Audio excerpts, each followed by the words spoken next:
Why do rising interest rates generally hurt growth stocks?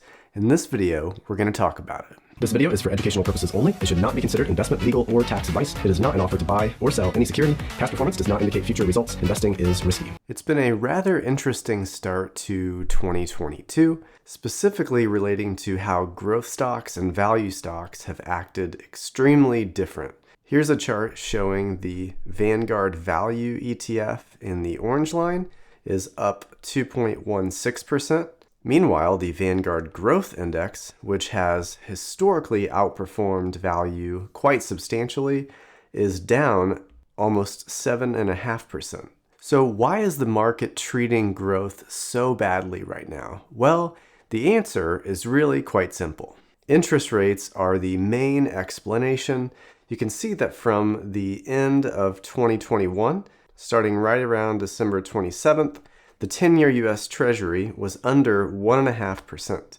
In just a couple weeks, it skyrocketed to almost 1.8%. This chart shows the performance of growth divided by value over the last 12 months. Whenever the blue line is increasing, this is a period when growth was outperforming value.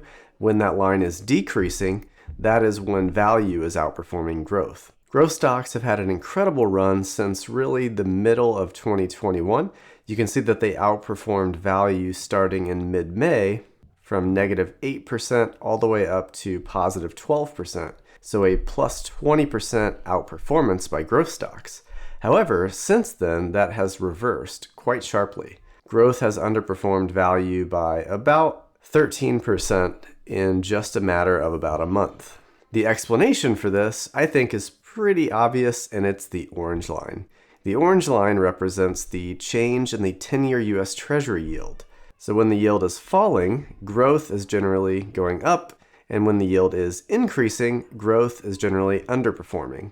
This relationship isn't always perfect, but you can tell by the chart, it's pretty clear that interest rates definitely matter to the market's preference for growth or value.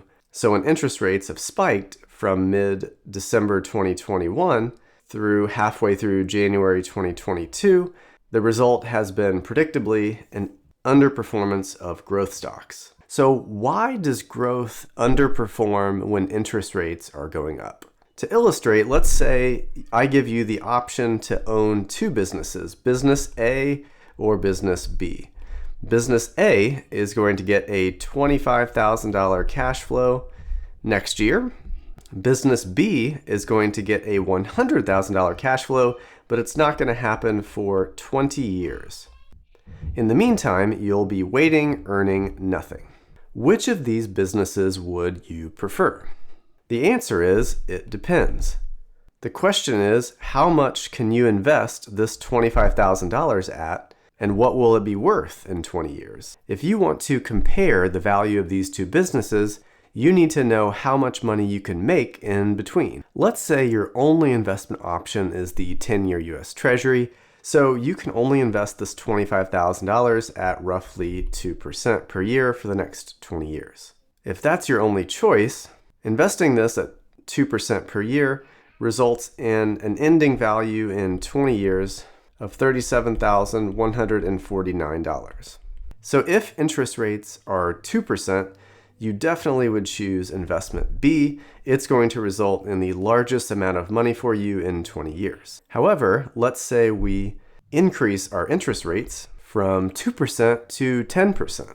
With interest rates now at 10, your $25,000 investment could grow to $168,188. If interest rates would really spike to, say, 20%, then this $25,000 cash flow today would be worth nearly $1 million in 20 years. So the higher interest rates go, the more your preference would shift towards investment A.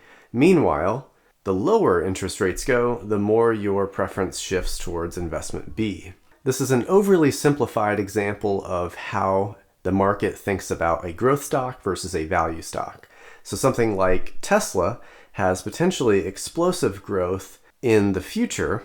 Meanwhile, a company like, say, Ford has a bunch of cash flows today, but that is likely to decrease over time.